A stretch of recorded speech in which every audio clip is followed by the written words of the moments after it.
This programme is brought to you by vinny.co.uk.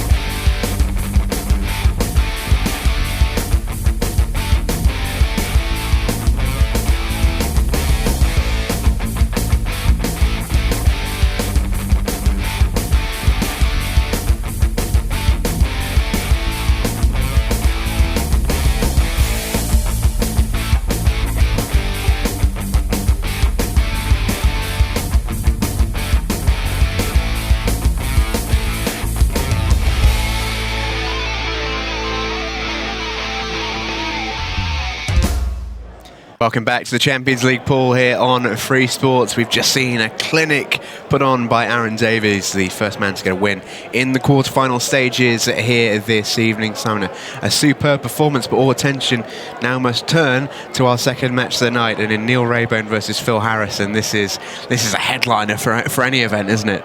Yeah, this could easily be, a final of any event you want to see. Neil Raybone, we've seen plenty of on Free Sports, and Phil Harrison, one of the top players in the world, former world champion.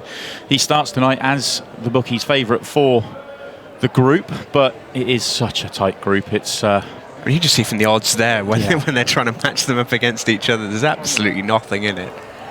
And you've got two of the best players in the world here, and over such a volatile format, anything can happen. It's Neil with the first break. And it's absolutely creamed that. That is about as good as you can hit them. Terrific start from Neil Raybone. Well, the cue ball running a little bit loose on that break, but they have absolutely spread far and wide. He's really got a lot of power going through them. Problem he's got here, he's looking at yellows. The yellow at the top right is a real problem. If he looks at reds, then it's a little bit congested, but he's got more chance of clearing up the reds, but the first couple of shots are going to be tough. This is not that hard a pot. The position is tricky. Yeah, he used his extension as well on that one just to figure it out. And we've seen that actually. The more successful players in this format seem to have the tendency to use extensions fairly early. They haven't really been too fussed about that. We've seen so many matches that we don't see that many frames. We've seen matches at 2-1. We've seen 3-2s. Every frame is so important. I suppose if you need that extension and you've got it, then use it. I thought players might save it more often for the back end of matches, but you just never know if you're going to need one at the back end. So if you feel like you need it, then use it, and just make sure you can get that frame on the board. Yeah, this is his key transitional shot here. Needs to be able to, from one of these two reds, land on his last. May be able to. Yeah, I think he's got the angle just to creep through here. Yeah, a little bit tight, but I think he's all right. Just enough. Could call it millimetre perfect, really. And how it's just back yourself to make this one down the cushion. It's not an easy pot, but it's a natural cue ball, which helps. Yeah, this is all in the pot for Neil Raybone. And that was accomplished.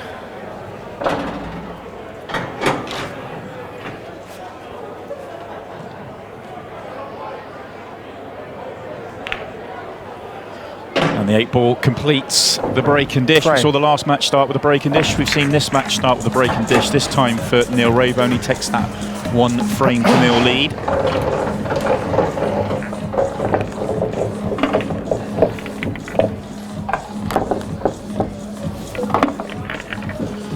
And we can go and find out what Aaron Davies thought of his first match win. He's now with Stephen Jameson.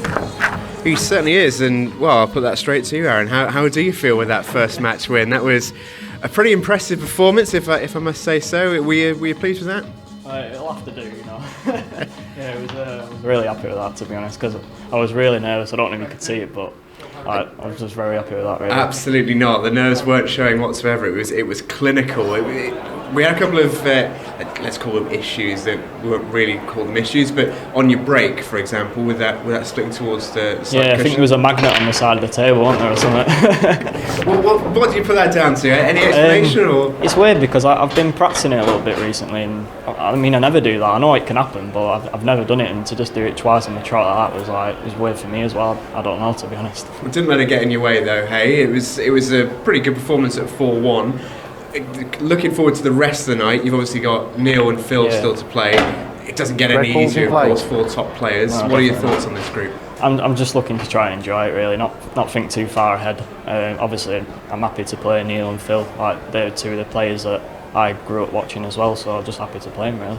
Well, we can't wait to watch you. Cheers. Good luck. And Simon, it's back to you.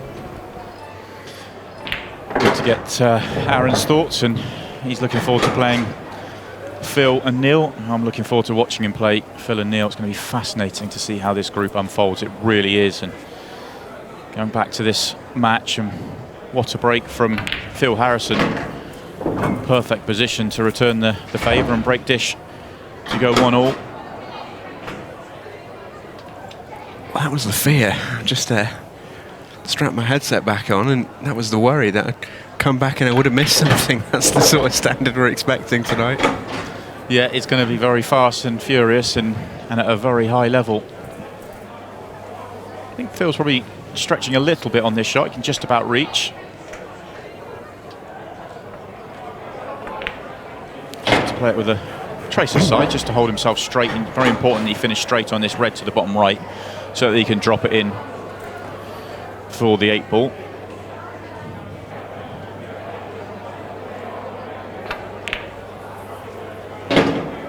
Both players have been fairly flawless so far. It's been as advertised. Phil Harrison levels things up at 1 apiece. And we talk, don't we, a lot about the quality of Phil, Simon. He's such a good player. For those who maybe aren't familiar with him, what makes him so special? Because he's not just renowned for being a great player. You know, great players say Phil Harrison's their favourite player. What are the reasons for it?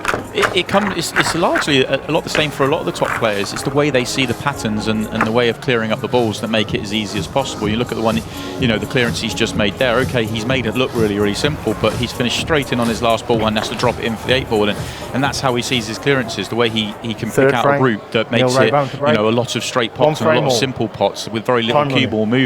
He just makes the game look easier than it really is. Neil Raybone does a pretty good running effort at that himself, and you'd be pretty pleased if you're Neil Raybone and you broke like this all night. Goodness me. Yeah, if anything, he probably hit this break better because the way he controlled the cue ball up the centre of the table this time. And the first one pinged open and was a really good break dish, and he's got a great chance for another. Yellow ball's in play. Probably feels forced into taking yellows because of, I think in an ideal world he'd rather have taken reds, because the 2 yellows nearest the bottom right hand corner are just awkward. He needs to play a very good positional shot to land on one of those 2. If he could land straight on either of those 2 to the centre pocket, it will open up the other one. Well, looking at the overhead, I was thinking one of them might go to the bottom left, top left as we look from the overhead, but it probably doesn't. So that is going to be the key. Can he land just below them? And the way he's going about this, I'm wondering if he's probably looking to leave it as his last 2 balls as well. Yeah, it's always difficult for us to tell. We're not out there in the arena. We can't get the perfect angle as Neil will be lining him up. But he's certainly not looking to move them, I don't think. You can see from that angle the yellow into the bottom left as we look at it now. That is tight. He's looking again at it. There must be something in it, because he wouldn't have gone this far into the clearance. That's how much we can tell you. I think this white has to be almost perfect. He's going to hit the red, and he's not perfect if he hits the red. I think the top yellow may have gone past the other yellow to the left-hand corner, but it's very, very tight. But I'm pretty sure he was playing for one of them in the centre. He still may be playing this in the centre. Oh, it goes. I didn't see that. From the overhead, I did not see that shot going. Amazing how deceptive the camera angles can be, and he played the perfect positional shot. As we've done him a disservice. Brilliant. The problem is with someone like Neil is his temperament is so unreadable out there. He'll have the same expression on his face whether he's played a terrible shot or if he's just played the best shot of his life. You can't tell. And there you go, the poker face didn't give anything away.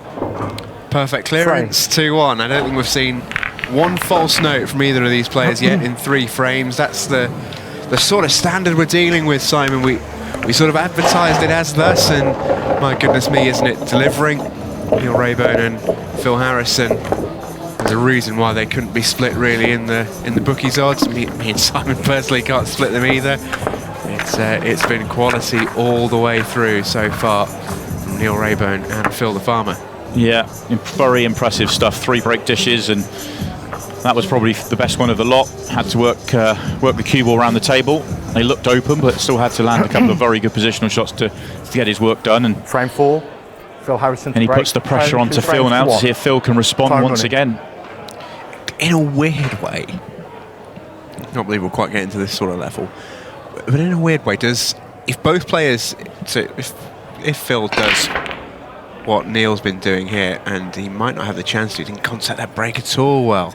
Oh, this is a good opportunity for Neil to maybe respond with a reverse dish. Let's have a look at this in slow motion. I think we'll see the white ball bouncing a bit here. Really doesn't contact this at all well. You can see that not much of an explosion from the pack, and he knew it straight away, did Phil. If Neil can get into these. I was about to make the point that if both of these players keep on going at this sort of output, the break could become crucial, really.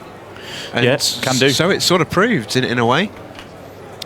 Yeah, it really can. The knees short look like they're going to miss from open table, do they? Yeah, it comes down to who gets the most chances when both players are playing to the level they're playing at. And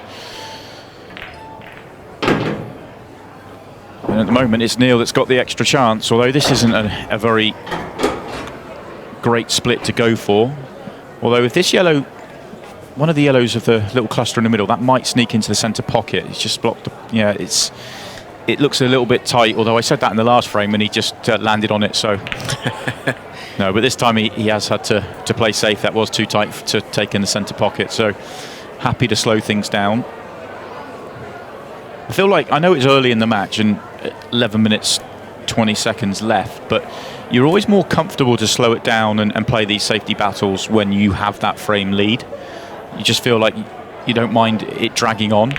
When you're behind, you know, in Phil's shoes here, he wants to win 2 frames to at least get himself in front of the match and having the chance to win the match. You don't want that clock to get away from you.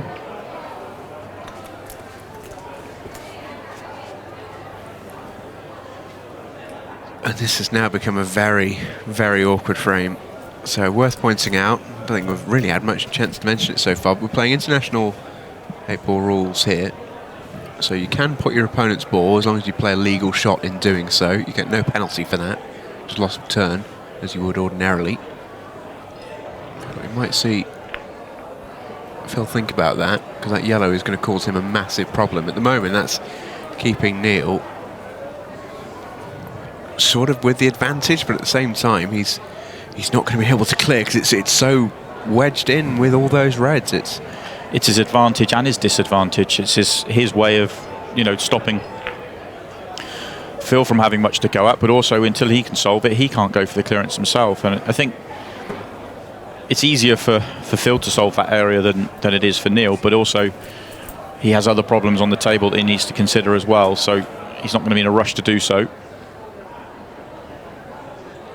We sort of said it before in this situation, it tends to be the player that goes for the finish. Their odds against making it, but if they go for it, then they're going to make the game easy for their opponent, or easier for their opponent. So the player has to wait for the right time to go for the finish.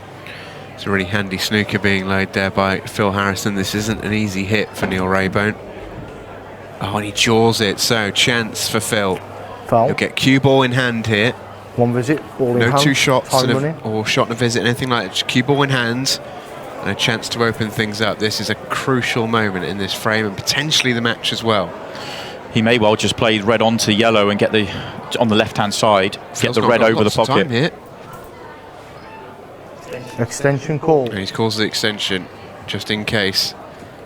Good choice. He is going to get this red in. Either playing, if he's playing aggressive, he's going to play it off the yellow. I was going to say the defensive move was just to take the pocket with it, but he does need to make something happen. Yeah, and I think if Phil's leading at 2-1, he maybe makes a different decision there, but he has chosen the slightly aggressive road. He might not even feel too comfortable taking them on. He doesn't, so it's a safety again. It's a fairly last-minute safety. He's not snookered Neil. I don't think he's left much, but you can see his frustration, and that's one thing that people, I think, expected from Phil. That we obviously know his quality. He's a world-class talent. Don't use that phrase lightly, but the one thing that was almost counted against him in a competition like this is his lack of familiarity with the shot clock and the format. It is difficult, and we've seen him come through a group and get gradually used to it on the night, but you can just see it still feels very quick for him. Yeah, especially in a frame that. like this. Yeah, I definitely agree with that. And I think it's the same. I'd say the frames like this are a real problem for everyone, because when they're wide open and you just have to pick your pattern, then that 20 seconds is doable. But when it gets congested and tight and awkward and you're in a drawn-out safety battle, then you have to be sort of... It's harder to work out your plans and work out how you're going to try and force an opening in 20 seconds. So it's difficult for both these players, but I do agree. I think we've seen Phil in the past struggle with 20 seconds a shot, although I think it's fair to say he got more comfortable as the night went on in the group that he came through. Yeah, and we say he struggled, he still won a very, very tough group. So exactly. He did all right. Is this the moment we see him go for it? Possibly. These reds now are fairly favourable. The one on the left side of the table obviously isn't, but yellows now are in a similar stage. It's almost a bit of the same news for both players. It's now more favourable, but it's still not quite there for either. Both the red and the yellow on the bottom cushion there, the two that are together, are both causing the opponent a problem. Good shot from Neil, because the only red that Phil can see... Oh no, he can see the ones past the yellow to the 8 ball. I thought he could only see the one that he didn't want to move at the bottom of left of the table, but had other options. You can almost see, I said Neil's face is so difficult to read, but I don't think that was particularly... I think if you're in Neil's shoes, though, well, we've used up, what, 5 minutes now on this safety battle? There's only 6 minutes left. Keep drawing it out as long as you can. Certainly if you're in Neil's shoes, you do not want to be chasing a finish that's a bit odds against, because you don't want to give Phil a chance that make it easy for him. But if Phil, at some point soon, he's going to have to think, I have to take something on, otherwise this match is going to get away from me. We haven't seen many of these sorts of frames throughout the entire competition. I think actually a lot of credit for that needs to go to the quality of the players that are on show right now, because safety battles haven't tended to last too long because someone's made a mistake. These two have been playing this sort of game of chess back and forth because they're constantly playing decent safeties against each other. Yeah, I don't know the exact statistics, but I think the longest frame we've had in this competition so far has been about 8 minutes. Oh, where's the white ball? It's just okay. And we're up to 7 minutes or so, probably 6.5, 7 minutes for this frame already.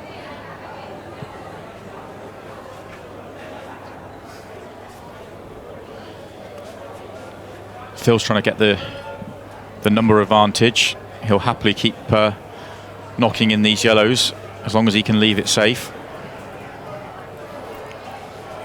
Yeah, it's a weird sort of... It's almost the antithesis of what he's supposed to be trying to do, but it does give him an advantage in the safety battle for sure. And that's quite a handy shot.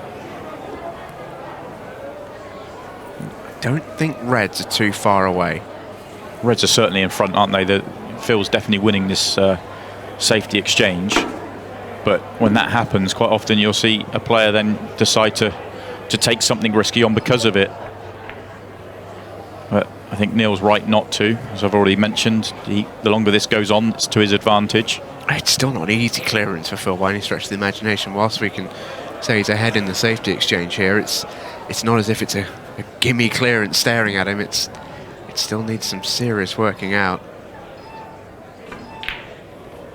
Is now the moment that Phil Harrison decides to go game and try and square things up.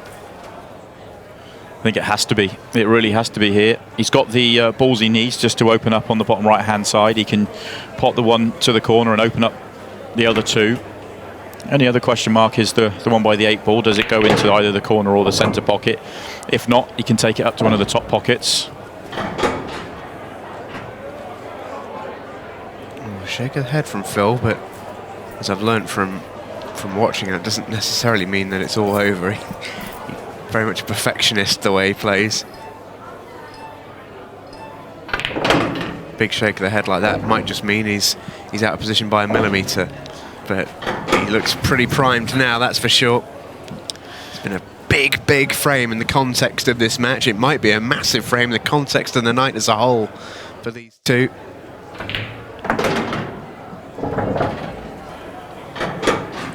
Slightly annoyed again this time because he can't get the cue ball away from the cushion as much as he wants to.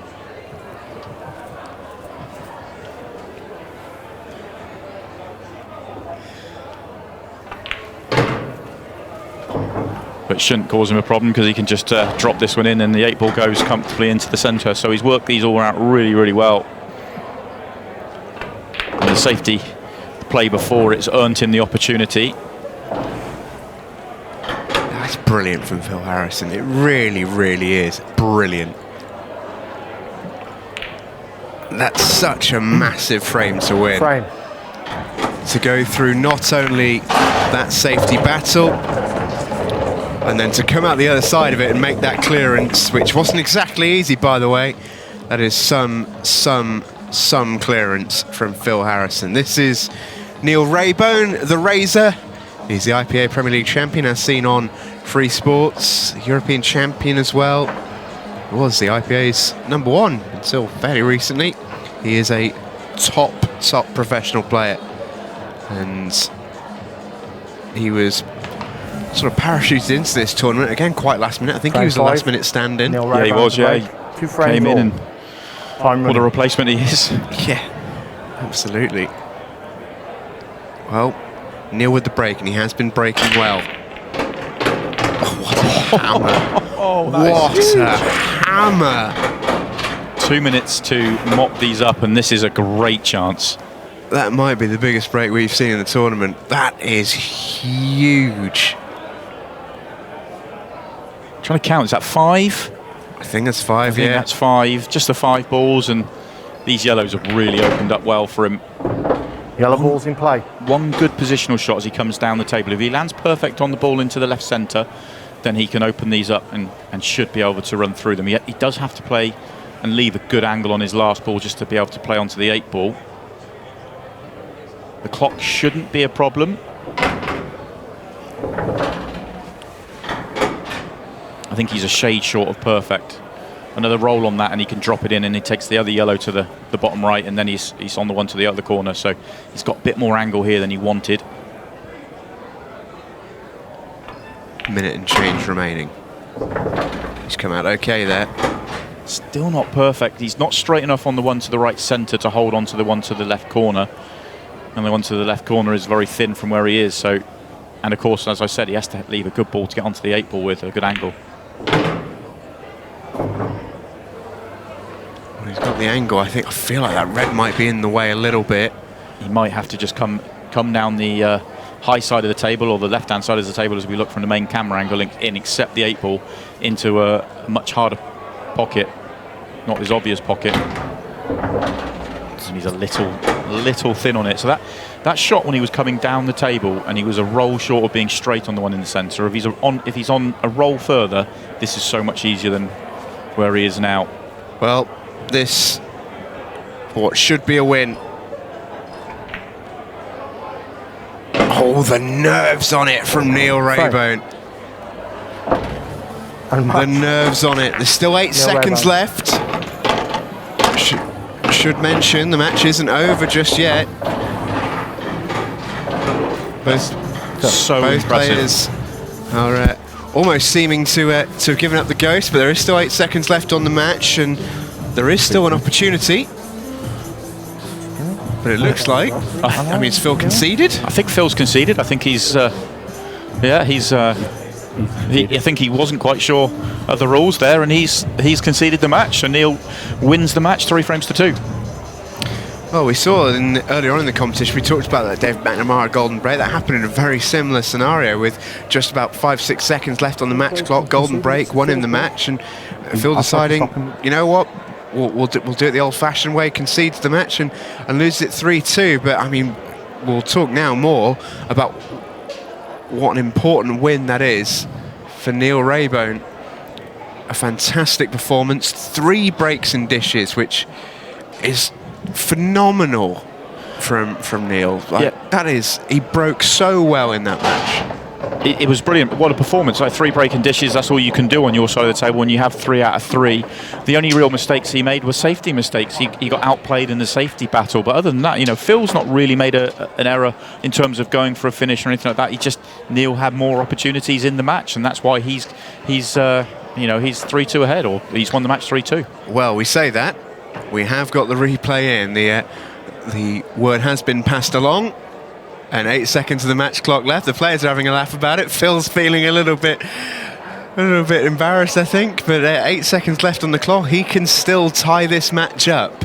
Well, it's one of those. It is the golden break, which is a unique rule for this format for shootout pool. Is not something that players are too familiar with. As much pool as Phil has played and what he's won, Phil Harrison to break, he may not have ever had a golden break, so he wouldn't have thought about it.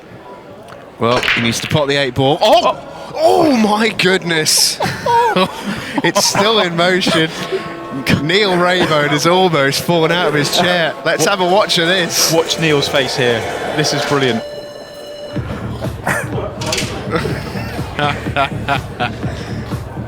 That's absolutely amazing. Neil Raybone there is almost spat his water out, Triple H style, but alas, we were saved from that. It is now all over. The match is confirmed as 3-2 Neil Raybone, and what a big win that is for Razor. That sets him up really well now in this group. Phil Harrison will need a win from somewhere to have a chance of qualifying through to the last 4. Well, a dramatic start to tonight. We've still got so much to come. Stay with us.